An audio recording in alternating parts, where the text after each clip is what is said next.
بھر لیجئے خالی داماں، پا لیجئے فیض رمضان، فیض رمضان، فیض رمضان۔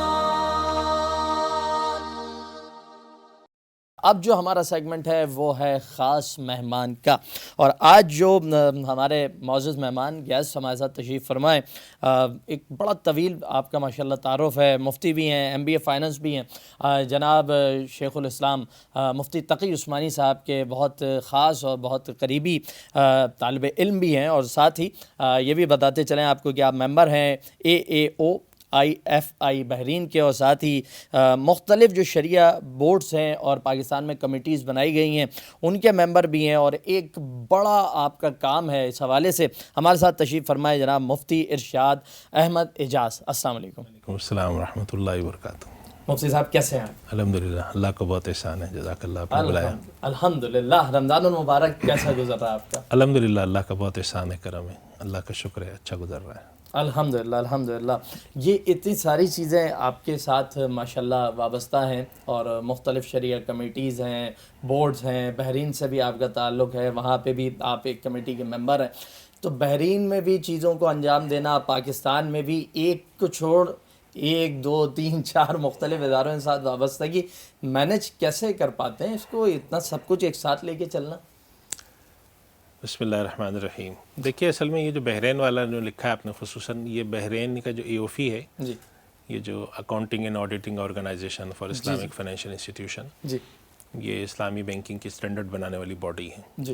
انہوں نے ایک پورے دنیا میں چند کمیٹیاں بنائی تھیں جو کہ مختلف علاقوں میں، جیسے کویت کے اندر بنائی، اس میں بنائی تھی سعودی عرب میں، تو ایک پاکستان کی یہ کمیٹی بنی ہے، تو اس کے اندر میں ہوں، میرے ساتھ اور بھی بہت سارے احباب ہیں جو پاکستان کے ہیں۔ الحمدللہ۔ تو وہ کمیٹی کراچی کمیٹی ہے بیسیکلی، تو ہمیں وہاں جانا نہیں پڑتا، اور اگر کوئی اس طرح کا کام ہو، جیسا کہ مثال کے طور پہ کسی اسٹینڈرڈ کی پریپریشن ہے، کوئی ہیئرنگ ہے، تو اس کے لیے کراچی کمیٹی کے لوگوں کو جب بلایا جاتا ہے، انوائٹ کیا جاتا ہے، تو وہ عمومی طور پہ آن لائن ہی ہوتا ہے، اور کبھی کبھی ایسا ہوتا ہے کہ وہاں سے کوئی ٹریول کر کے آتے ہیں۔ بیچ میں کووڈ کی وجہ سے 2 سال تو کوئی سرگرمی نہیں ہو پائی ایسی، تو یہ اس طرح سے ہے کام کہ یہ کبھی 6 مہینے میں اس طرح سے ہوگا، اور لیکن مسلسل کوئی آپ کا اس طرح کوئی ہیئرنگ ہوگی، کوئی اس طرح کی پبلک ہیئرنگ جسے ہم کہتے ہیں وہ ہوتی ہے، یا کوئی ایتھیکل کمیٹی ہے، تو عام طور پہ اس کے 99% جو یہ ساری چیزیں ہیں یہ زیادہ تر آن لائن ہیں اور ڈاکومنٹس بیسڈ ہیں، تو اس وجہ سے یہ چیزیں مینیج ہو پاتی ہیں۔ یہ جیسے ڈیلی آدمی صبح سے 9 سے شام 5 تک ہوتا ہے،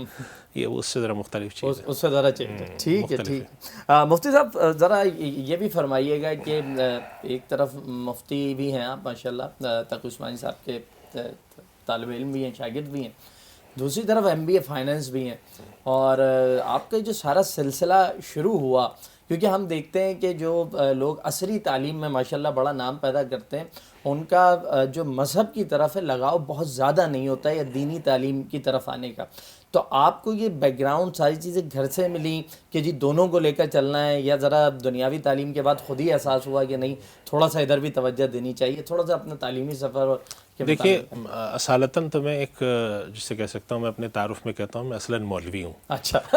یعنی کہ اصلاً ظاہر ہے کہ پورے خاندان کے حوالے سے بھی یہی سلسلہ ہے میرا، اور میں نے سب سے پہلے حفظ قرآن کیا، اور ایک بڑی امتیازی خصوصیت میں اگر کہوں تو یہ ہے کہ جامعہ بن نوریہ کے جو بالکل شروع کے طلباء ہیں 1984 کے، 1983-84 میں جامعہ بن نوریہ میں قاری عبدالرشید صاحب کے پاس حفظ کے لیے آیا تھا، ماشاءاللہ۔ اس کے بعد میں یہاں جاری نہیں رکھ سکا، پھر اس کے بعد میں نے جامعہ بن نوریہ ٹاؤن کے اندر اپنا حفظ کی تکمیل کی، وہیں سے عالم دین بنا، ماشاءاللہ۔ پھر دارالعلوم کراچی سے تخصص کیا۔ جب دارالعلوم کراچی سے جس وقت تخصص کیا، یعنی کہ جسے ہم کہتے ہیں مفتی کی جو ڈگری ہوتی ہے وہ لی، تو اس دوران ہمارے جو استاد حضرت شیخ الاسلام تقی عثمانی صاحب وہ بہت سارے مالیاتی اداروں کے ساتھ وابستہ تھے، اور اس زمانے میں یہ کام بالکل آغاز تھا، نقطۂ آغاز، بڑی محنت سے یہ کام ہو رہا تھا۔ تو اس دوران ایک خیال دل میں ہوا کہ ہم نے بہت ساری چیزیں اپنی پڑھ لی ہیں جو کہ فقہی تناظر میں پڑھی ہیں ہم نے، اور مفتی کی ڈگری کے تقاضے کے تحت ہم نے چیزیں لکھ لی ہیں، پڑھ لی ہیں، لیکن اس کے ساتھ ساتھ اگر ہمارے پاس ایک جو موجودہ تعلیم ہے کنونشنل، یعنی جیسے اگر میری دلچسپی ہے کہ میں فائنانس اور مالیات میں دیکھوں، تو پھر میں نے سوچا کہ ایک ڈگری میں اس میں بھی لے لوں، اس سے یہ فائدہ ہو جائے گا کہ جو کنٹمپریری جو نالج ہے، ایجوکیشن ہے، وہ آ جائے۔ تو یعنی جسے کہتے ہیں کہ آپ یوں سمجھ لیں کہ یہ جو فائنانس کی ڈگری ہے کہ ایک مولوی نے ایک عالم دین نے حاصل کی. ایسا نہیں ہوا ہے کہ ڈگری لینے کے بعد میں ادھر ڈگری آیا, ہولڈر بعد میں البدی ایسا نہیں ہوا ہے, بلکہ اس خیال سے لی. جی. اب تو ماشاءاللہ بہت سارے ہمارے ساتھیوں نے لی بھی ہیں, لے بھی رہے ہیں, اور اسی خیال سے لی تھی. اس زمانے میں اکثر لوگوں کے ذہن میں یہ بات تھی اور یہ خیال ہمارے آیا تھا. جس وقت میں نے حاصل کیا اس وقت ذرا پروسیجر اس کا بہت مشکل تھا, اب تو کافی الحمدللہ آسان ہو گیا ہے. اور یہ دل میں یہ خیال آیا کہ اگر ایک آدمی جو ہے وہ فائنانس کے حوالے سے کوئی رائے دینا چاہتا ہے تو فائنانس کی اگر اس کے پاس ایک بنیادی تعلیم ہو تو اس کو فائدہ دے گی وہ. تو اس غرض سے پھر میں نے, اللہ تعالیٰ نے مدد کی, اور پھر میں نے آہستہ آہستہ اس کو پڑھ کر باقاعدہ اس کے اندر ڈگری لی. اس کا بنیادی مقصد یہ تھا کہ اگر میں کوئی مالیات کا کام کروں تو اس کے ساتھ ساتھ مجھے چیز کو سمجھنے میں ایک آسانی ہو. رائے جبکہ فقہاء نے فتوے کے بارے میں لکھا ہے, فقہاء کرام کا ایک اتفاقی رائے ہے فتوے کے بارے میں یا شرعی حکم کے بارے میں, کہ کسی چیز پر حکم جو ہے وہ اس بات پر منحصر ہوتا ہے کہ اس کا تصور آپ کی نظر میں کیا ہے. آپ کی نظر میں اس کا تصور واضح ہوتا ہے, اس تصور کے اوپر آپ حکم لگاتے ہیں. تو اسی طریقے سے تھا کہ اگر میں کسی چیز کے بارے میں رائے دوں, چاہے وہ بینکاری کی چیز ہو, فائنینشیل سیکٹر کی کوئی اور چیز ہو, ٹیکسیشن کی ہو, کسی بھی چیز کی ہو, تو اس کے بارے میں کم سے کم مجھے پاس اس طرح کی تعلیم ہو جو کہ میں باضابطہ تعلیم حاصل کر لوں. تو اس وجہ سے پھر اس پروگرام میں لگا. اس دوران میں پھر ایک بینک اسلامی کے اندر جس کے ساتھ ابھی بھی میں ہوں, اس کو بھی میں نے بحیثیت شریعہ ایڈوائزر کے اس زمانے میں بورڈ کا تصور نہیں تھا, میں نے جوائن کر لیا تھا. تو اس سے پھر یہ ہوا کہ بینکاری کے اندر بینکنگ بھی ساتھ ساتھ تجربہ بھی حاصل کرتے رہے, اور اس حوالے سے فائنانس بھی پڑھتے رہے, اور اسلامی بینکنگ کے حوالے سے جو فقہی چیزیں تھیں اس پہ بھی نظر رہی. تو یہ اس طرح سمجھیں آپ کہ ایک مشترکہ 3 طرح کے جو اسٹریم ہیں اس کے اندر چلتے رہے. تو یہ اس وجہ سے اس طرف آنا ہوا ہے. بنیادی تصور یہ تھا اس کے پیچھے. صحیح ماشاءاللہ. اچھا, یہ جو اسلامک بینکنگ ہے اس سے متعلق میں یہ آپ سے ضرور جاننا چاہوں گا, کیونکہ کہیں ہماری بات ہوتی ہے تو یہ کہا جاتا ہے کہ جی موجودہ دور میں بینکنگ سود کے بغیر ممکن ہی نہیں ہے.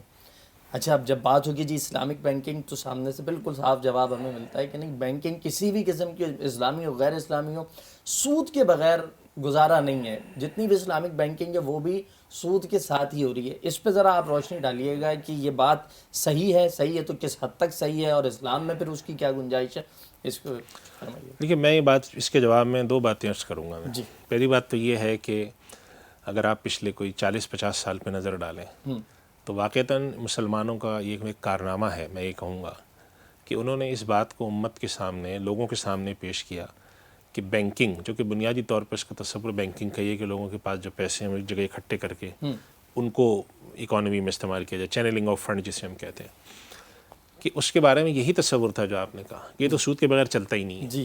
مسلمانوں نے آ کر ایک تصور دیا کہ نہیں, سود کے بغیر چل سکتا ہے. جب اللہ نے سود کو حرام کیا ہے تو ایسا نہیں ہو سکتا کہ کوئی چیز انسان کی ضرورت کی اور اللہ تعالیٰ حرام کر دے. بالکل.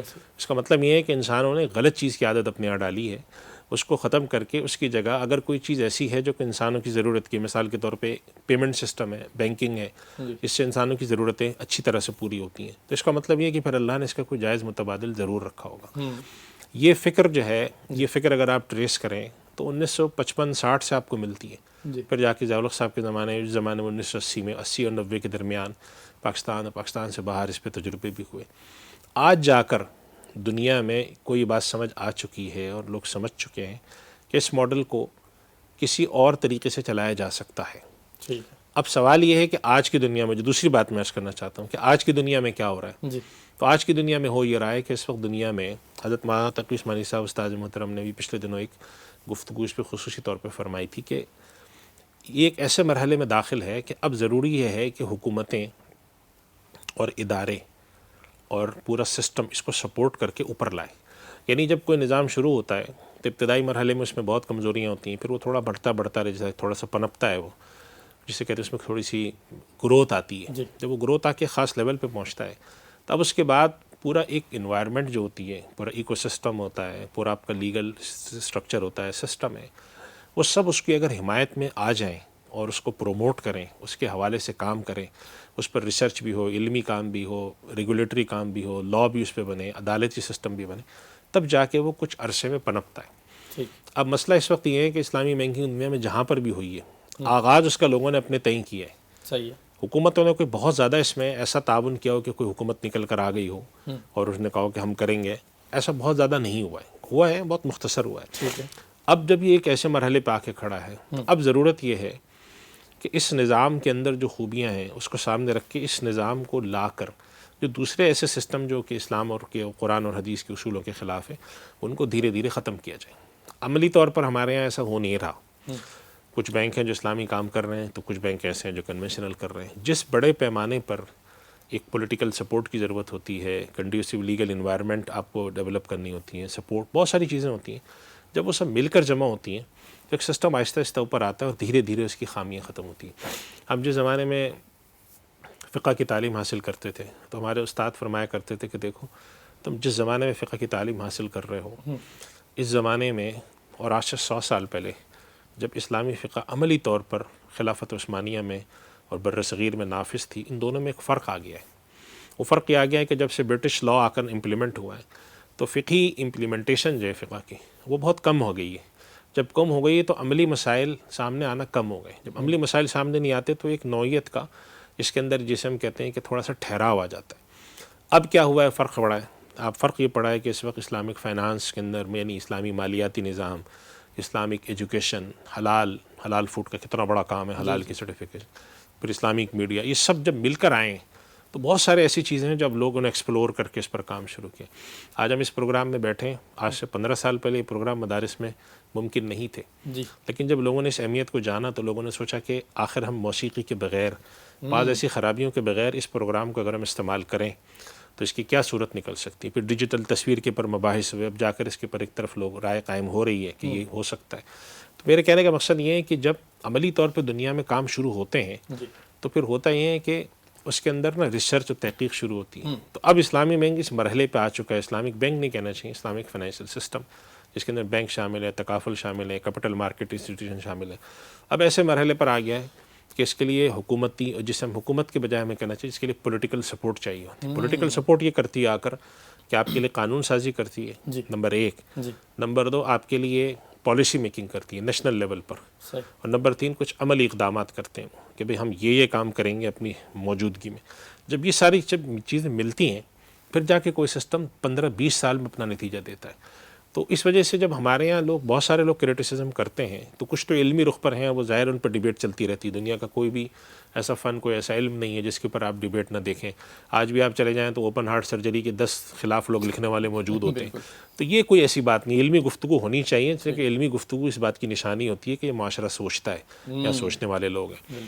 علمی گفتگو بھی چلنی چاہیے, عملی اقدامات بھی ہوں. تو آہستہ آہستہ ہوتا ہی ہے کہ جب یہ ساری گفتگویں چلتی رہتی ہیں تو خود بخود جا کر لوگ تھوڑے عرصے میں 10 سال, 15 سال, 20 سال, 25 سال میں معاشرہ ایک طرف کو سیٹ ہو جاتا ہے.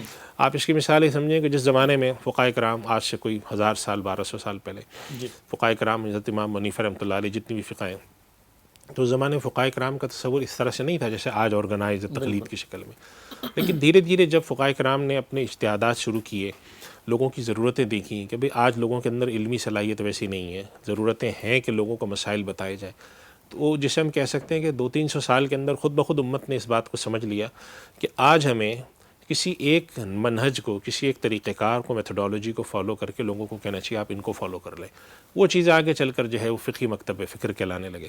اس سے معلوم ہے امت میں مختلف ضرورتیں پیدا ہوتی ہیں, امت میں اس میں کام ہوتا ہے, اس پہ گفتگو چلتی ہے, کچھ عرصے میں جا کر اس کے اندر ایک ٹرینڈ سیٹ ہو جاتا ہے. جب وہ چیز سیٹ ہو جاتی ہے اور اس کے اندر امت کے سارے بڑے طبقات شامل ہوتے ہیں تو پھر اس کا مطلب ہی کہ اللہ کے یہاں یہی خیر ہے. جس کے لیے ایک روایت میں آتا ہے نا کہ جس کو اللہ کے نبی صلی اللہ علیہ وسلم کا ارشاد ہے, ایک روایت ہے کہ جس کو لوگ اچھا سمجھتے ہوں, مسلمان جس چیز کو اچھا گردانے لگے تو پھر اللہ بھی اس کو, تو اس سے مراد یہی ہے کہ کوئی ایسا معاملہ ہے جس کے اندر شریعت نے کوئی بہت واضح حلال یا حرام کا حکم نہیں دیا, لوگ اپنے طور پر ایک رائے قائم کرتے ہیں, چلتے ہیں, پھر جا کر یہ سارا دینی مدارس کا قیام ہے, مدرسوں کا قیام ہے, مسجدوں کی شکل, مسجد کا گنبد, مسجد کا مینار, یہ ساری چیزیں ایسی ہیں کہ جو دھیرے دھیرے مسلمانوں نے آہستہ آہستہ ڈیولپ کی, چاہے وہ ثقافت سے متعلق ہوں, علم سے متعلق ہوں, اپنے سسٹم سے متعلق ہوں.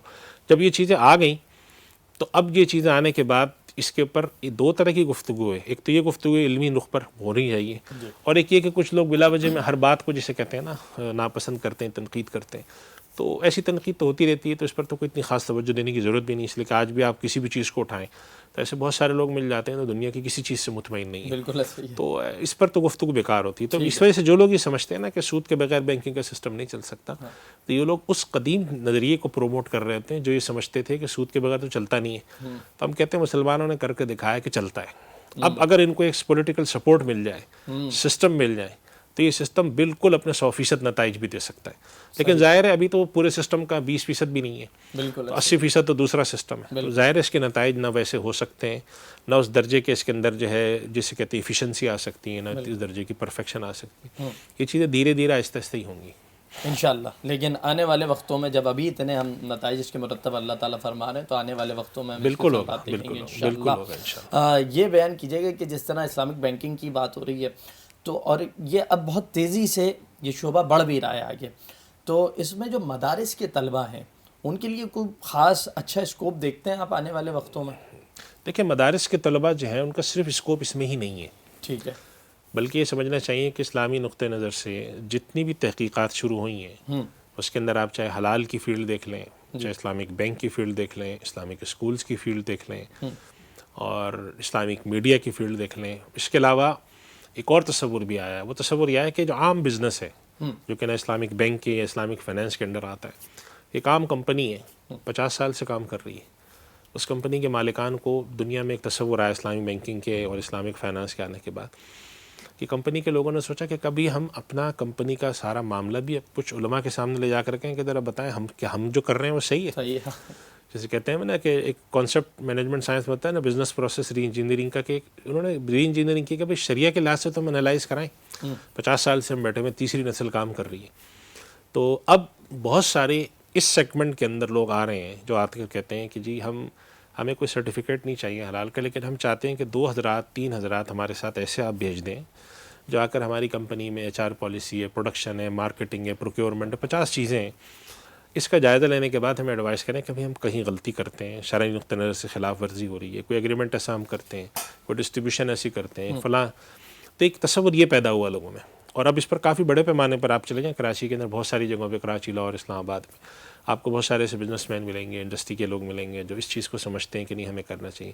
زکوٰۃ کی کیلکولیشن ہے, لوگ انڈیویجولی جا کے پوچھ رہے ہوتے ہیں, وہ جا کر کہتے ہیں کہ ہم کمپنی کی لیول پر بیٹھ کے کرائیں گے. اس سے کیا ہوتا ہے کہ وہاں ضرورت کیا پڑتی ہے, کہ وہاں ان کو ضرورت پڑتی ہے کہ اسپیشلائز پرسن ہونا ہے, کہ بھائی ہماری کمپنی ہے, کمپنی کا اتنا بڑا کاروبار ہے, کروڑوں کا بزنس ہے, اب اس کے اندر ہم اپنے مسائل لکھ کر کہیں بیچتے ہیں دارالفتہ میں, تو دارالفتہ میں تو ظاہر پرائیورٹی لسٹ ہوتی ہے, ان کے پاس جو پہلے سوال آئے گا چاہے وہ نماز کا ہے چاہے طلاق کا ہے, وہ تو اس کا جواب دیں گے. تو آپ کو تو نہیں کہہ سکتے کہ آپ نے آج سوال بھیجا 3 دن میں جواب چاہیے تو آپ کو 3 دن میں ملے گا, وہ کہیں گے جی آپ لسٹ میں آ جائیں, آپ کا نمبر 3 دن میں ہے, آپ کا نمبر 30 دن میں ہے. اس کی وجہ سے دنیا میں ایک تصور پیدا ہوا کہ جس طرح ہم اپنا ایک لیگل ڈپارٹمنٹ رکھتے ہیں, ایک لائر کو رکھتے ہیں دوق پہ مشورہ کرنے کے لیے, تو اپنے ساتھ ہمیں کچھ علماء کرام, کچھ مفتیان کرام کو بھی لگانا چاہیے تاکہ وہ ہماری فیلڈ میں آ کے ہمیں مشورہ دیں. تو اس کا اس سے یہ فائدہ ہوتا ہے کہ علماء کرام کا ایک بنیادی کام تو یہ ہوتا ہے نا کہ دین کے حوالے سے کام کریں, چاہے وہ دین کسی بھی رخ پر کریں, چاہے تعلیم میں جائیں, میدان میں جائیں, تربیت کے میدان میں جائیں. تو اب اس طرح کے میدانوں میں جانے میں علماء کرام کے لیے بھی مزید راہیں کھلتی ہیں کہ وہ اپنے تعلیم کا شعبہ ہے, اپنا تدریس کا شعبہ ہے, اپنا افتاء کا شعبہ ہے, امامت کا شعبہ ہے, وہ بھی سنبھالیں, یونیورسٹیز کالجز میں بھی جائیں, ایسے اداروں میں بھی جائیں, اور یہاں جا کر جو ہے تو اس سے کیا فائدہ ہوتا ہے, یہ گراس روٹ لیول پر اور بالکل معاشرے کے اندر بالکل اندر تک یہ چیز پینیٹریٹ کرتی ہے, اور اس کے لیے آپ کو نا فیلڈ کے اندر لوگ چاہیے ہوتے ہیں. تو اس طرح کے اداروں میں جو اب آج کل اسپیشلائزیشن شروع ہوئی, جائیں بناری میں بھی اور بھی بہت سارے مدارس ہیں جنہوں نے اپنا اسپیشلائزیشن شروع کی ہے, فقہ الحلال پر کام کر رہے ہیں, فقہ المعاملات پہ کام کر رہے ہیں. تو اس سے کیا ہو رہا ہے, ہمارے پاس ایک فورس تیار ہو رہی ہے جو انشاءاللہ تعالیٰ ایسی ضرورتوں کو آنے والے وقتوں میں آہستہ آہستہ پورا کرے گی انشاءاللہ. یہ بھی بیان فرما دیجیے گا کہ جس طرح آپ نے کہا کہ یہ شعبہ بھی کھلا ہے اور بھی بہت سارے شعبے ہیں, آپ کی کیونکہ اسپیسیفک فیلڈ یہ ہے بینکنگ کے حوالے سے, وہ نوجوان جو سوچتے ہیں, جن کا ہے جی خواب ہے کہ ہم نے اس طرف آنا ہے, ان کو کوئی مشورہ, وہ علماء یا فضلاء جو چاہتے ہیں کہ جی بینکنگ کے اندر اپنا نام پیدا کیا جائے, کہاں سے شروع کریں, کیا بنیادی اسٹیج ہوتی ہیں, اسٹیپس ہوتے ہیں, تھوڑا سا ان کی رہنمائی کے لیے. دیکھیں اس کو یوں نہ سوچا جائے کہ ہم بینکنگ کے اندر, بلکہ سوچیں اسلامک فائنانس, چونکہ اسلامک فائنانس میں جیسے میں نے عرض کیا اس کے اندر بینک بھی آتے ہیں, اس کے اندر تکافل کمپنیاں بھی آتی ہیں, اس کے اندر اسٹیٹ جو ہم ریئل اسٹیٹ میں جو مینجمنٹ کی کمپنیاں ہیں وہ آتی ہیں, ایسٹ مینجمنٹ کمپنیاں آتی ہیں, پورا ایک فائنینشیل سسٹم کے اندر جو ہوتے ہیں, بازار باز اس کے اندر آتے ہیں, آڈٹ فرم اس کے اندر آتی ہیں جو شرعی آڈٹ کر رہی ہوتی ہیں. تو اگر آپ یہ پورا ایک سیکٹر ہے, اس سیکٹر کو جب آپ فوکس کر کے جاتے ہیں تو اس کے حوالے سے آپ کو فقہ المعاملات کے اندر ایک طریقے فقہ المعاملات آپ کے اچھے مضبوط ہونے چاہیے. دوسری بات ہے کہ کنٹمپریری جو آپ کے پاس کوئی تعلیم ہے وہ ضرور ہونی چاہیے, کیونکہ آج کے دور میں دیکھیں, آج کا دور ایسا ہے کہ میں اپنے ساتھیوں کو اکثر یہ بات کرتا ہوں جب کوئی طلبہ آتے ہیں مجھ سے مشورہ کرنے، میں کہتا ہوں دیکھیں ہم لوگوں نے اپنی زندگی شروع کی اس فیلڈ میں آنے کے 18-20 سال ہو گئے، آپ آ رہے ہیں آج، تو ہمارے زمانے میں اس کے حوالے سے لوگ کم ہوا کرتے تھے، آج لوگ زیادہ ہیں. تو جب آپ کو کوئی آ کر ایفیشنسی لیول پر آپ کو دیکھتا ہے تو دیکھتا ہے کہ آپ کے پاس اگر فقہی تعلیم اچھی ہے تو اس کے ساتھ کنٹمپریری نالج کتنی ہے، کوئی تجربہ آپ کے پاس ہے، آپ نے کوئی اس کے اوپر ریسرچ کا کام کیا ہے، کوئی پیپر لکھا ہے، کس ادارے سے پڑھے ہوئے ہیں، کبھی آپ نے فیکٹریوں کے وزٹ کیے ہیں، کسی ادارے میں انٹرنشپ کی. جب آپ یہ سارے کام کرتے ہیں تو آپ کا جسے ہم کہتے ہیں نا ایک لفظ استعمال کرتے ہیں ہم اسکل سیٹ جسے کہتے ہیں، آپ کے اسکلز اچھے ہوتے ہیں. نہ صرف یہ کہ آپ کے پاس ایک تعلیم ہوتی ہے، ایک ایجوکیشنل ڈگری ہوتی ہے، بلکہ ساتھ اس کے پروفیشنل آپ کے پاس چیزیں ہوتی ہیں. دوسری چیز یہ ہے کہ اب اسلامک فائنانس کے اندر دنیا میں پروفیشنل ڈگریاں بھی شروع ہو گئی ہیں. ہمیں 2 ڈگریوں میں بڑا واضح فرق رکھنا چاہیے. ہمارے جب لوگ کریئر کو فالو کرتے ہیں، کریئر کو، تو اس کے اندر خیال نہیں رکھتے. مثال کے طور پہ ایک آدمی بینک میں جاب کرتا ہے، بینک کے اندر ہے، کارپوریٹ سیکٹر میں بیٹھا ہوا، وہ کہتا ہے میں جا کے ایم فل کروں گا. مجھ سے اگر کوئی آ کے مشورہ نہیں، میں کہتا ہوں دیکھیں M Phil, P H D یہ ایکڈیمک ڈگریز ہیں، اس کے مقابلے میں سرٹیفکیشن جو ہوتی ہیں وہ پروفیشنل ڈگری ہوتی ہیں. تو آپ اسلامک فائنانس میں پروفیشنل ڈگریاں بھی آ چکی ہیں. ٹی او فی والے ہم اپنا سرٹیفکیشن کراتے ہیں، شریعہ آڈیٹر کی ہوتی ہے، شریعہ ایڈوائزر کی ہوتی ہے.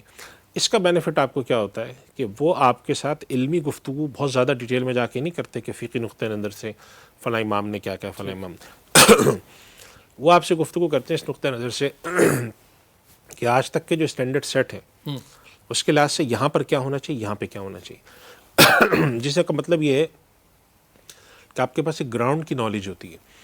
تو پروفیشنل سرٹیفکیشن جو ہوتے ہیں وہ آپ کو آن ہینڈ آپ کو ایکسپیرینس اور ان چیزوں کے تجربے کرتے ہیں. تو اپنے ساتھیوں کو یہ بھی مشورہ دیتا ہوں جو طلبہ آتے ہیں کہ ساتھ ساتھ آپ کوئی پروفیشنل ڈگری بھی لینے کی کوشش کریں، چاہے وہ اسلامک فائنانس کے حوالے سے ہو. دنیا میں بہت سارے ادارے کرا رہے ہیں، کراچی کے اندر بھی کرا رہے ہیں، پاکستان کے اندر اسٹیٹ بینک کی انیشیٹو سے ایک پروگرام شروع ہوا تھا، centre of excellence in Islamic finance, جو پاکستان کے اندر انہوں نے آئی بی اے کو، لمس کو اور آئی ایم سائنسز پشاور کو دیے تھے. انہوں نے اپنے آپ کو سرٹیفکیشن پروگرام شروع کیے ہوئے، کوئی ڈگریز شروع کی ہوئی ہیں.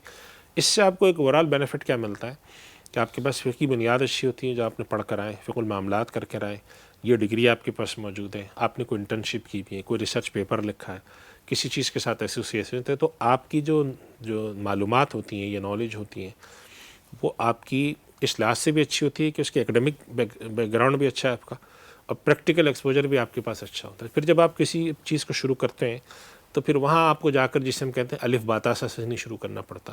اگر آپ وہاں جا کر بیٹھتے ہیں کسی جگہ اور آپ کہتے ہیں کہ جی الف با تا سا کیا ہوتا ہے، تو لوگ کہتے ہیں کہ ہم اس سے بہت آگے آئے ہیں، بالکل آپ یہ نہ پوچھیں ہم سے. یا آپ جا کر بیٹھتے ہیں، بہت اچھے عالم ہیں، مفتی ہیں، لیکن آپ نے جا کر اکاؤنٹنگ کا کوئی بیسک سا کویسچن کر لیا، تو پھر وہاں لوگ جو بیٹھے ہوئے ہیں وہ کہتے ہیں کہ ہم نے تو فلاں آدمی سے پوچھا تھا، انہوں نے بڑی اچھی بات کی تھی، آپ کو کیوں نہیں آتی اکاؤنٹنگ. تو اس کی وجہ یہ ہوتی ہے جیسے ایم بی اے کا اگر آپ دیکھیں نا، ماسٹر آف بزنس مینجمنٹ جو ہے، اس کا تصور ہی یہی تھا کہ اس کے اندر آپ جو ہے ہر چیز کو تھوڑا تھوڑا پڑھا دیتے تھے. جس کے اندر آپ اکاؤنٹنگ بھی پڑھ لیتے ہیں، مینجمنٹ بھی پڑھتے ہیں، بیہیویئرل چیزیں بھی پڑھ لیتے ہیں، اکنامکس بھی پڑھتے ہیں.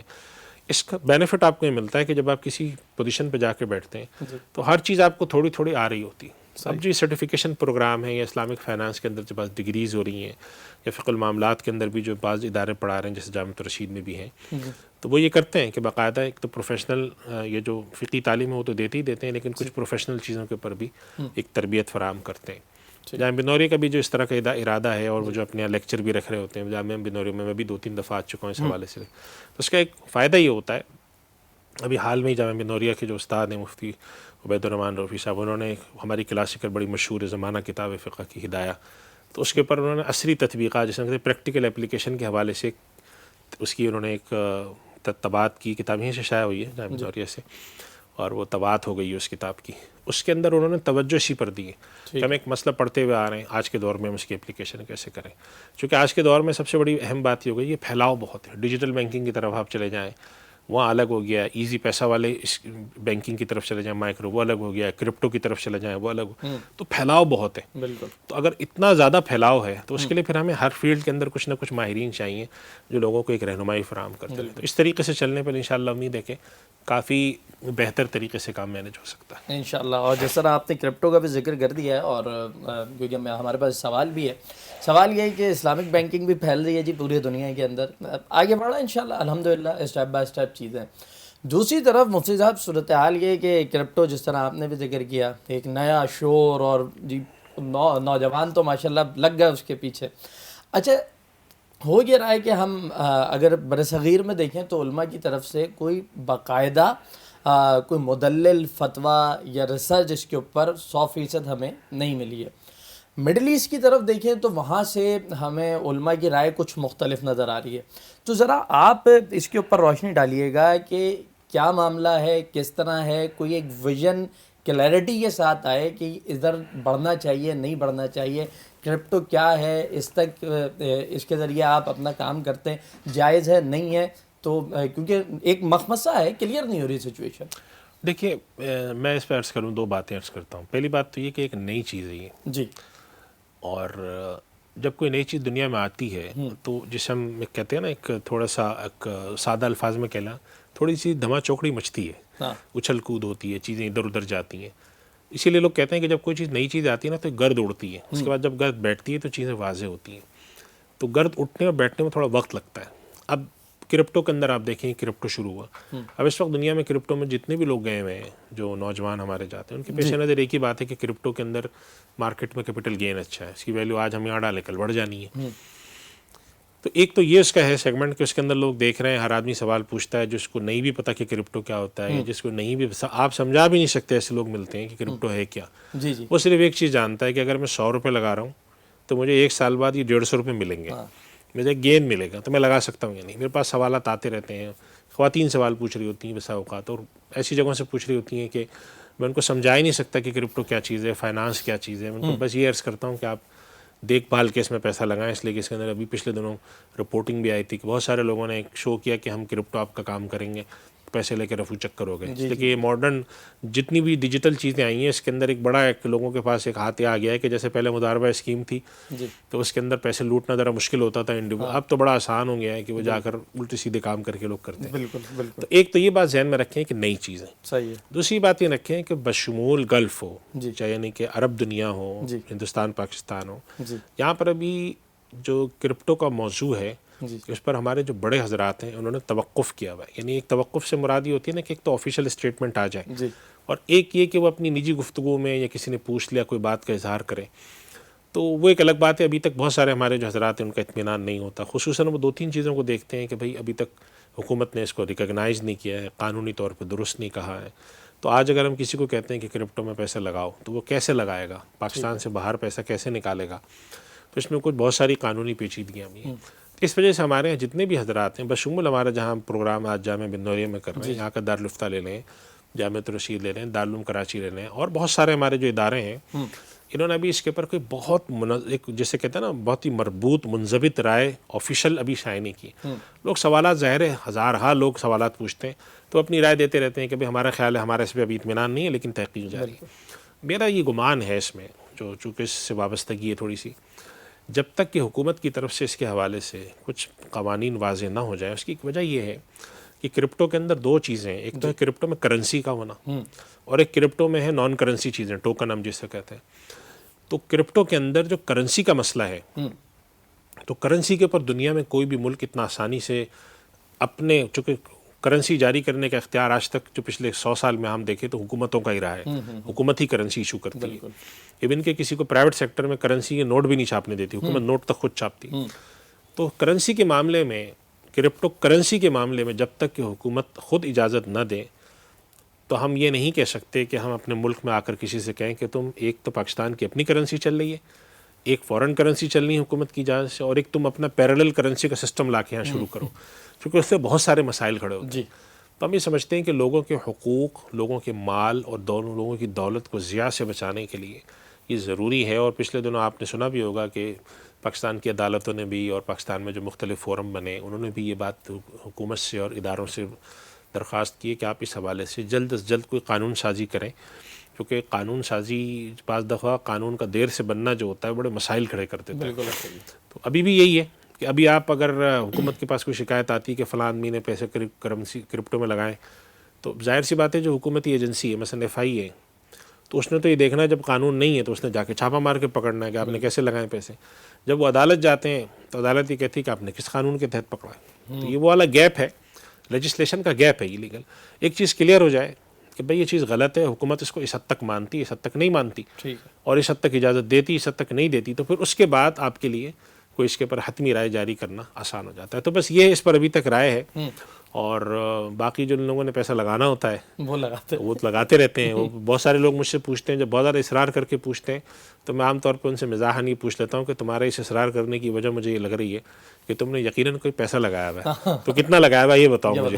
تو ہوتا یہ ہے کہ انہوں نے پیسہ لگایا ہوتا ہے, وہ ذرا اپنا اطمینان کے طور پہ پوچھ رہے ہوتے ہیں, جو کہ اچھی بات ہے. ایک آدمی نے کہیں پیسہ لگایا ہے اور وہ جا کر علماء سے پوچھتا ہے کہ میرا پیسہ حلال ہے یا نہیں ہے, تو یہ فکر اچھی ہے, اس کو ویلکم کرنا چاہیے, اس لیے کہ کم سے کم اس کے دل میں فکر تو ہے کہ میں جہاں پیسہ لگاتا ہوں غلط تو نہیں ہے. بالکل. تو میں سمجھتا ہوں کہ اس حوالے سے اگر آنے والے 2-3 سالوں میں مجھے بڑی امید ہے کہ کوئی نہ کوئی قانون بن جائے گا, تو پھر اس کے بعد علماء کرام کے لیے ایک رائے جاری کرنا آسان ہو جائے گی انشاءاللہ. ٹھیک ہے مفتی صاحب, بیان کیجیے گا کہ رمضان کا مہینہ ہے, لوگ زکوٰۃ بھی نکالتے ہیں, بٹ کوائن ہے, کرپٹو ہے, یا اسی قسم کی کوئی اور ڈیجیٹل کرنسی ہے, اس کے ذریعے زکوٰۃ ادا کی جا سکتی ہے, یا جی صرف ٹرانسفر کر دینے سے کام ہو جائے گا, یا اس کو کیش بھی کرانا پڑے گا, یوٹیلائز کرنا پڑے گا, کیا شکلیں؟ دیکھیں, کرپٹو کے اوپر جو زکوٰۃ کا مسئلہ ہے اس میں دو چیزیں قابل غور ہیں. ٹھیک ہے. ایک یہ کہ اگر کسی کے پاس کرپٹو کا کوئی پورٹ فولیو ہے تو اس کی زکوٰۃ کیسے ہے. تو اگر کرنسیاں اس کے پاس ہیں تو کرنسی کی جو ویلیو ہے اس پر زکوٰۃ دے دے. وہ زکوٰۃ دینے کا طریقہ یہ ہوتا ہے, مثال کے طور پہ اگر ایک ابھی ہم کرپٹو سیٹ کے بارے کرتے ہیں, ایک آدمی کے پاس $1000 پڑے, وہ آپ سے پوچھتا ہے میں زکوٰۃ کیسے دوں, تو ہم کہتے ہیں $1000 کو تم $1000 پہ 2.5% زکوٰۃ دے دو. اور اگر اس نے اس کو کنورٹ کرنا ہے PKR میں, تو جس دن زکوٰۃ کی کیلکولیشن ہے اس دن وہ کیلکولیٹ کریں. فرض کریں کہ ایک آدمی ہے کہ کسی کے پاس کرپٹو کرنسی کا بٹ کوائن کا مثال کے طور پہ, ٹھیک ہے. اچھا, قطع کلامی کی معذرت, جس طرح زکوٰۃ آپ کیلکولیشن بھی آپ بتا رہے ہیں, تو ایک لم سم نا, جس کو آئیڈیا نہیں ہے کہ مالیت کتنی ہے, اس کی کتنی ہے, تو ایک سمپل فارمولا زکوٰۃ کا کیا ہوگا وہ بھی جی میں بتاتا ہوں. جی, مثال کے طور پہ ایک آدمی ہے جس کے پاس بٹ کوائن پڑا ہوا ہے جو کہ آج پاکستانی ویلیو کے لحاظ سے 50 لاکھ کا ہے. ٹھیک ہے. اور اس کے پاس سونا بھی پڑا ہوا ہے, اس کی کوئی انویسٹمنٹس بھی ہیں, کچھ شیئر خریدے ہوئے. آج وہ میرے پاس آتا ہے کہ میں اپنی زکوٰۃ نکالنا چاہتا ہوں, کیسے نکالوں؟ بالکل. تو میں اس کو کہوں گا اپنی بیلنس شیٹ میں 4 چیزیں لکھو. نمبر 1, تمہارے پاس کیش اور بینک بیلنس کتنا ہے. اس کیش کے اندر کیا لکھنا ہے آپ نے, پاکستانی روپے, کوئی اور فورن کرنسی مثلا ڈالر ہے, یورو ہے. نمبر 3, آپ کے پاس کوئی کرپٹو کرنسی ہے, وہ بھی لکھیں گے آپ. ٹھیک ہے. ان سب کی جس دن آپ کیلکولیشن کر رہے ہیں, مثلا فرض کریں کہ وہ کیلکولیشن انہوں نے کی پہلے رمضان کو, یہ کٹ آف ڈیٹ ہم کہیں گے, اس تاریخ کو جو ویلیو آ رہی ہے, پاکستانی روپے اس کی تو وہی ویلیو آنی ہے, ڈالر کی اس دن کی ویلیو لکھ لیں آپ, اور کرپٹو کرنسی کی اس دن کی ویلیو لکھ لیں. اس میں علماء بعض لوگ اجازت دیتے ہیں کہ آپ اوسط لے لیں کچھ دنوں کا, یعنی خاص طور پہ جن کرنسیوں میں ولیٹائلٹی بہت زیادہ ہے, بہت اونچا نیچا ہو رہا ہے, تو ہو سکتا ہے کہ جس دن کٹ آف ڈیٹ ہو اس دن وہ نیچے آئی ہوئی ہو, یا جس دن کٹ آف ڈیٹ ہو تو بہت اوپر گئی ہوئی ہو. تو آپ بعض لوگ کہتے ہیں کہ اس میں آپ 1 مہینے کا اوسط لے لیں یا 15 دن کا لے لیں. حکومت پاکستان بھی جیسے جو چاندی کا نصاب اناؤنس کرتی ہے وہ ایوریج ویلیو پہ کرتی ہے. بہرحال وہ ایک الگ علمی مسئلہ ہے, میں اس میں نہیں جا رہا ابھی. اتنی سی بات کر رہا ہوں, سب سے پہلے آپ اپنے کیش کو کیلکولیٹ کریں, چاہے وہ آپ کے پاس پاکستانی روپے ہوں, آپ کے فورن کرنسی ہوں, یا آپ کے پاس کرپٹو ایسیٹس کرپٹو کرنسی ہو. نمبر 2, آپ نے یہ کیلکولیٹ کرنا ہے کہ آپ نے اگر کسی کو پیسے دے رکھے ہیں تو آپ کے پاس آئیں گے, جسے ہم کہتے ہیں ریسیویبل. نمبر 3, آپ نے کیلکولیٹ کرنا آپ کے پاس سونا اور چاندی کتنا پڑا ہوا ہے, جس شکل میں بھی پڑا ہوا ہو, زیور ہو, کوئی ڈیکوریشن کی چیز ہو, قلم ہو, کوئی بھی چیز ہو, میڈل ہو کوئی. 3 چیزیں آپ نے کیلکولیٹ کی. چوتھا, آپ نے کیلکولیٹ کرنا ہے کہ آپ نے کوئی انویسٹمنٹ کی ہوئی ہے, یعنی مثال کے طور پہ شیئرس خرید کے رکھے ہوئے ہیں, مثال کے طور پہ آپ نے کوئی پلاٹ میں انویسٹمنٹ کی ہوئی ہے جس کا مقصود ہی صرف یہی ہے کہ میں بیچوں گا اور کماؤں گا. ٹھیک ہے. ان 4 چیزوں کو آپ ایڈ کریں گے. اب مثال کے طور پہ میں اس طرح سے چلتا ہوں کہ ایک آدمی کے پاس 1 لاکھ روپے پڑے ہوئے ہیں بینک میں کیش پاکستانی, اور ڈالر اس کے پاس پڑے ہوئے ہیں مثال کے طور پہ پاکستانی 1.5 لاکھ روپے کے, تو یہ ہو گیا 2.5 لاکھ. اور کرپٹو کرنسیز میں سے جو پیسے لگا رکھے ہیں وہ پڑے ہوئے ہیں اس کے پاس 20 لاکھ, تو یہ ہو گیا 22.5 لاکھ روپے. 22.5 لاکھ روپے کیش اور بینک بیلنس ہو گیا, کرنسیز ہو گئی. اس کے بعد آتے ہیں اس کے ریسیویبل. اس نے کسی کو قرضہ دے رکھا ہے 2.5 لاکھ روپے, وہ آنے والا ہے, تو 22.5 میں 2.5 لاکھ ایڈ کریں آپ, تو یہ بن گیا آپ کے 25 لاکھ. پھر سونے چاندی پر آ گئے کہ سونے چاندی کی ان کے پاس جو چیزیں پڑی ہوئی ہیں ان کی وہ کل ویلیو فرض کر لیتے ہیں 5 لاکھ ہے, اب یہ ہو گئے 30 لاکھ. اب آپ آ جائیں کہ انہوں نے کہیں پہ انویسٹمنٹ کی ہوئی ہے, فرض کریں کہ انہوں نے ایک پلاٹ لے کر ڈالا ہوا ہے جس کی نیت ہی بیچنے کی ہے, ایک تو رہنے کے لیے پلاٹ اس کی بات نہیں کر رہا, یا شیئرز کہیں لے کے ڈالے ہوئے. فرض کریں کہ پلاٹ لے کے ڈالا ہوا ہے انہوں نے 50 لاکھ روپے کا, تو 50 لاکھ کی اوپر کی 3 چیزوں کی ویلیو ہے, 50 لاکھ کی ویلیو آ گئی. جب آپ نے ان کو ایڈ کیا تو اب ان کے پاس جو کل مالیت آ گئی وہ آ گئی 1 کروڑ روپے. اب اس میں سے انہوں نے منہا کرنا ہے، مائنس کرنا ہے، سبٹریکٹ کرنا ہے جو ان کی لائبلٹیز ہیں. اگر انہوں نے کسی سے قرضہ لے رکھا ہے وہ فوری واپس کرنا ہے، یا اگر انہوں نے کوئی فائنانسنگ لے رکھی ہے تو اس کا جو کرنٹ پورشن ہے 1 سال کی انسٹالمنٹ. فرض کر لیتے ہیں کہ انہوں نے کسی کو قرضہ 1 لاکھ روپے واپس کرنا ہے، صحیح. اور انہوں نے جو بینک سے کچھ فائنانسنگ لے رکھی ہے اس کی ان کی اس 1 سال کی جو انسٹالمنٹ ہے وہ 5 لاکھ روپے.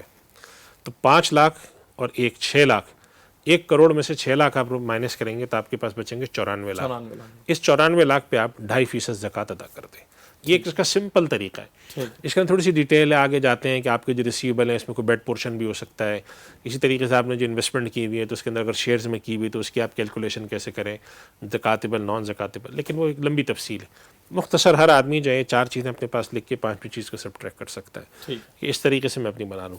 تو جیسے میں نے کہا کسی کے پاس بٹ کوائن پڑی ہوئی ہے، کرپٹو کرنسیز پڑی ہوئی ہیں، ڈالر پڑے ہوئے ہیں، PKR پڑے ہیں، اس کو ویسے کیلکولیٹ کر لیں. تو اس طریقے سے اس کے پاس ایک سادہ سا ایک کیلکولیشن بن کے آ جاتی ہے.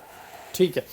مفتی صاحب یہ بھی بیان فرما دیجیے گا کہ ڈیجیٹل کمرشلز اور ایڈز، اشتہار جو سوشل پلیٹ فارم سے لیے جا رہے ہیں اور ایک اچھا ہینڈسم اماؤنٹ اس سے ایک فرد کو مل جاتا ہے، اس کے متعلق کیا حکم ہے؟ جائز ہے، مناسب؟ دیکھیں کوئی بھی اشتہار ہو، اگر آپ اس کو اس طرح سے دیکھ لیں کہ علماء کے سامنے سوال یہ ہے کہ اگر ایک ڈیجیٹل اشتہار چلتا ہے جی تو اشتہار چلانا کیسا ہے؟ تو اس کا جواب سیدھا سیدھا سا ہے جی کہ جب آپ کوئی اشتہار چلاتے ہیں ڈیجیٹل تو اس میں دیکھا جائے گا کہ شرعی نقطہ نظر سے کوئی ناجائز چیز تو نہیں ہے. مثال کے طور پہ اس میں ایسی ناجائز تصاویر ہوں، بے انتہا اس کے اندر حد سے زیادہ ناجائز قسم کی موسیقی ہو، کوئی غلط چیز کا اشتہار ہو. اگر ایسا نہیں ہے، کسی جائز چیز کا اشتہار ہے، تو اگر آپ اس کے ذریعے بنا کر اس کا ڈیزائن کر کے اس کو مارکیٹ کر کے اس کو اپنے چینل پہ چلا کر اگر کمائی کرتے ہیں تو شرعاً اس کی اجازت ہے. تو بس اس تفصیل پر دیکھ لیں اس کو کہ اگر وہ چیز ایسی ہے کہ کوئی کسی ناجائز چیز کی پروموشن نہیں کر رہے، طریقہ کار اس میں غلط نہیں ہے، کوئی اس کے اندر چیٹنگ نہیں ہے، کوئی ناجائز ایلیمنٹ نہیں ڈالے ہوئے، جائز طریقے سے آپ کر رہے ہیں تو ٹھیک ہے. جیسے مثال کے طور پہ کوئی کمپنی ہے جس نے اپنا ایک اشتہار بنایا کہ اس نے رمضان المبارک میں اس نے فرض کریں کہ اپنا کپڑے بیچنے، کپڑے کا ایسا اشتہار بنا، کپڑے بیچنا بھی جائز ہے، اشتہار کے اندر کوئی غلط چیز نہیں. تو اشتہار کا بنانا، اس کو چینل پہ چلانا، اس کو کسی کو آگے جو بھی طریقہ کار ہو کمانے کا وہ طریقہ کرنا اس سے درست ہے. اچھا، ساتھ ہی یہ یوٹیوب اور فیس بک مونیٹائزیشن کے متعلق یہ بھی اگر اس درجے پہ پورا اترتا ہے تو ہاں، لیکن فیس بک اور یوٹیوب کی مونیٹائزیشن میں ایشو آ رہا ہوتا ہے کہ جب آپ مونیٹائز کرتے ہیں تو ظاہر ہے فیس بک آپ کا جب چلاتا ہے تو اس میں ایک ایشو کھڑا ہوا یہ ابھی اسٹل تھوڑا سا پینڈنگ ہے. جی علماء اس پہ ریسرچ کر رہے ہیں کہ وہ ظاہر ہے وہ آپ کی تو نہیں سنتا، وہ تو اپنی مرضی سے چلائے گا، جو دل آئے گا وہ چلائیں گے. وہ تو اپنی پالیسی کے تحت چلاتے ہیں. تو اس کا کیا حکم ہے؟ اس پر تھوڑی سی تحقیق ابھی جاری ہے. بعض حضرات اس سے مطمئن نہیں ہیں، بعض حضرات کہتے ہیں کہ اس کا طریقہ کار یہ ہے کہ آپ بھی کوئی ان کو لکھیں، ان کے ساتھ جاری رکھیں مسئلہ، تو پھر وہ کسی حد تک صحیح کر لیتے ہیں. ٹھیک ہے. بس مفتی صاحب اختتامی لمحات ہیں، 2 سوال آپ سے مزید لیں گے. جامعہ بنوریہ سے آپ کا تعلق کب سے ہے؟ اور یہاں کے جو فضلاء ہیں وہ دنیا بھر میں کام کر رہے ہیں، اور جو اسٹوڈنٹس آتے ہیں باہر سے وہ بہت کم وقت یہاں پہ گزارتے ہیں، اس کے بعد انہوں نے واپس جانا ہے. انڈسٹری میں جو ان کی علمی خدمات ہیں یہاں کے مقابلے میں وہ بہت کم بھی ہیں، لیکن انہیں اس جدید فقہ کی یہاں سے زیادہ ضرورت ہے. انہیں کچھ مشورہ دینا چاہیں گے یہی شریعہ وغیرہ کے حوالے سے بھی؟ کیا کریں؟ جامعہ بنوریہ سے میرے 3 تعلق ہیں. اچھا، میں دیکھوں پہلا تعلق یہ کہ میں یہاں میں نے ریسرچ کیا کہ 1983-84 میں حفظ کے ابتدائی طلباء میں سے ہوں. تو جامعہ بنوریہ بہت ہی چھوٹا سا تھا، یعنی کہ جو پرانی مسجد ہے اور جہاں پہ حضرت مفتی نعیم صاحب رحمۃ اللہ علیہ کا آفس ہے، بس یہی ہوا کرتا تھا. تہ خانہ نیچے ہوتا تھا. وہ اس وقت طالب علم تھا یہاں پر. پہلا تعلق تھا میرا ہے. ٹھیک ہے. دوسرا تعلق یہ کہ جو استاد محترم حضرت مفتی نعیم صاحب رحمۃ اللہ علیہ ہیں، تو انہوں نے میں نے ان سے 2 کتابیں پڑھی ہیں. اچھا. مقامات حریری بڑی مشہور عربی ادب کی کتاب ہے، اور ایک مختصر المعانی وہ بھی علمی ادب کی ایک خاص صنف ہے، اس کے حوالے سے کتاب. تو 2 کتابیں میں نے ان سے پڑھی ہیں. ایک یہ تعلق ہوا. دوسرا جامعہ بنوریہ کے ساتھ جو تیسرا تعلق ہے، اور خاص طور پہ اب جو مولانا نعمان نعیم صاحب حضرات کے ساتھ ہے، کہ جامعہ بنوریہ کے ساتھ ایک یہ والی وابستگی کہ ایک زمانے میں جامعہ بنوریہ کے ریسرچ کے اندر بھی میں تھوڑے عرصے کے لیے رہا تھا. ابھی بھی طلبہ کے ساتھ یا جامعہ کے بہت سارے تدریس کی چیزیں اس کے ساتھ ایک وابستگی ہے، اور مشورے کی حد تک بھی ہے. کبھی کبھار یہاں آ کر درس دینا بھی ہوتا ہے. ماشاءاللہ. تو یہ 3 تعلق ہیں، اور جو کہ ظاہر ہمارے استاد کا ایک بنایا ہوا ادارہ ہے. اور جو خاص طور پہ آپ نے بات کی کہ ایک طرح سے اگر ہم یہ دیکھیں کہ پاکستان میں پاکستان کی ایک علمی سفارت کرنے والا ادارہ ہے. یہاں پر حفظ کے طلباء بھی آتے ہیں بالکل. اور دنیا کے اچھے خاصے ممالک کے لوگ آتے ہیں. تو میں سمجھتا ہوں کہ اس ادارے کو اس لحاظ سے پروموٹ کرنا چاہیے کہ یہ جو ساری دنیا ہے نا، اگر آپ دیکھیں یعنی کہ جو ہمارے اس طرف کے پورے خطے کے لوگ ہیں، تھائی لینڈ وغیرہ کے ادھر ادھر کے، یہ دو ہی جگہ جا سکتے تھے بآسانی. ایک جاتے تھے ہندوستان میں، ایک جاتے تھے پاکستان میں. یہاں پر علم، یہاں سے بہت علم پھیلا ہے. الحمدللہ. ہندوستان میں بھی مسائل ان کے لیے بہت کھڑے ہو گئے. بالکل ایسا ہی ہے.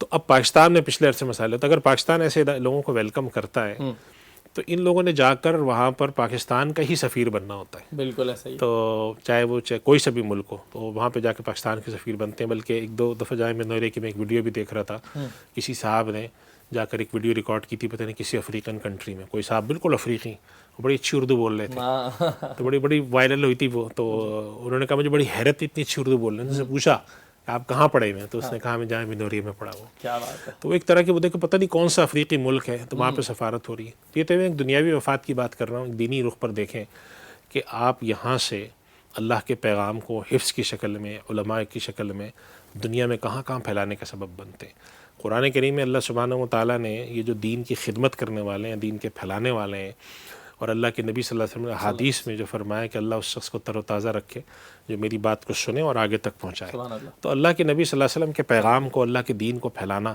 یہ اس کا ایک بڑا دینی فائدہ ہے، جو کہ میں سمجھتا ہوں کہ ایک بہت بڑی خدمت ہے. اور ساتھ ساتھ دنیاوی فائدہ ہے کہ وہ آپ کو ایک سفارت آپ کی خود بخود بنتی ہے. اس لحاظ سے ایسے ادارے ہمارے لیے بہت ہی قابل قدر ہیں. ان کی ہمیں حمایت کرنی چاہیے، سپورٹ کرنی چاہیے، تاکہ یہ اور بڑے پیمانے پر یہ کام کر سکے. اور اللہ کا شکر ہے حضرت مفتی صاحب رحمۃ اللہ علیہ کے وفات کے بعد مولانا نعمان نعیم صاحب نے ان کو بڑا اچھا سنبھالا ہوا ہے. الحمدللہ. ہماری تو ان کے ساتھ بڑی ایک ہے، اللہ تعالیٰ ان کی مدد کرے اور اس چیز کو چلائے. اور پھر جس طرح یہ چینل ہے، یہ چینل کے اوپر بھی جب ظاہر سی بات ہے کہ جب گفتگو ہوتی تھی اور بات چیت ہوتی تھی تو ہم لوگوں کے ساتھ بھی کبھی کبھی ہوتی. تو ہمارا بھی یہ خیال تھا کہ میڈیا کی دنیا میں ہمیں آ کر ایک نیا ٹرینڈ سیٹ کرنا چاہیے کہ بھائی میڈیا میں یہ کام بھی ہو سکتا ہے نا. ضروری تو نہیں کہ آپ بٹھا کر الٹی سیدھی کام کریں، موسیقی چلائیں، غلط باتیں کریں، لڑائی جھگڑے کریں. وہ دین کی خدمت بھی کر سکتے ہیں اور آپ کلپس کے ذریعے کر سکتے ہیں، اور یہ ایک بہت مؤثر طریقہ ہے.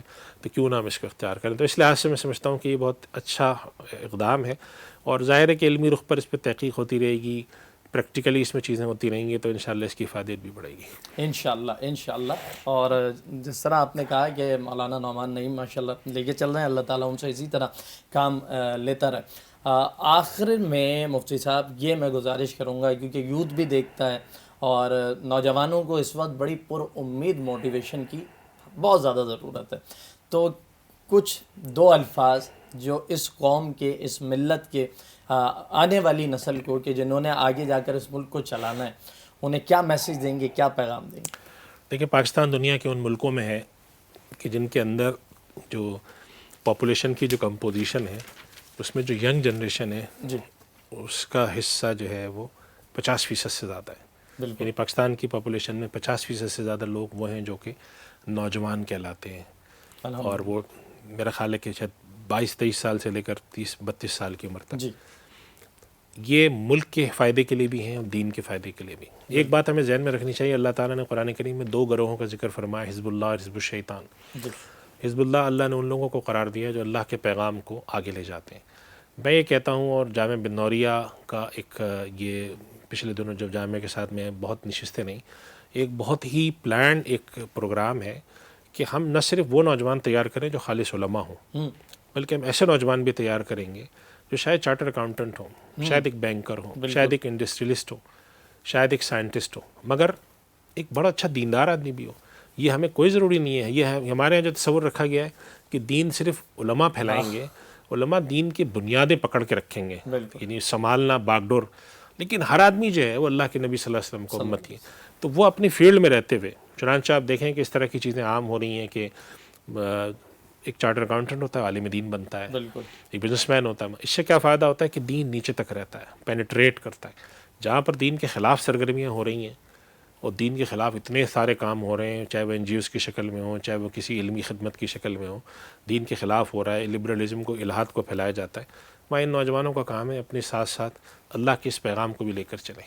حقیقت یہ ہے کہ آخرت کی کامیابی دنیا میں ہم آئیں اپنی زندگی میں جو رزق کما کے چلے جائیں گے، لیکن اگر ہم اپنی کمائی کے ساتھ، اپنے ہم روزگار کے ساتھ کوئی دین کی چیز اپنے ساتھ اٹیچ کر لیں تو یہ بہت بڑی خدمت ہے. ایک ملک کے لیے کوئی چیز اٹیچ کریں اپنے ساتھ کہ ہم اپنا روزگار بھی کمائیں گے لیکن ملک کی کوئی ایسی خدمت کر جائیں گے.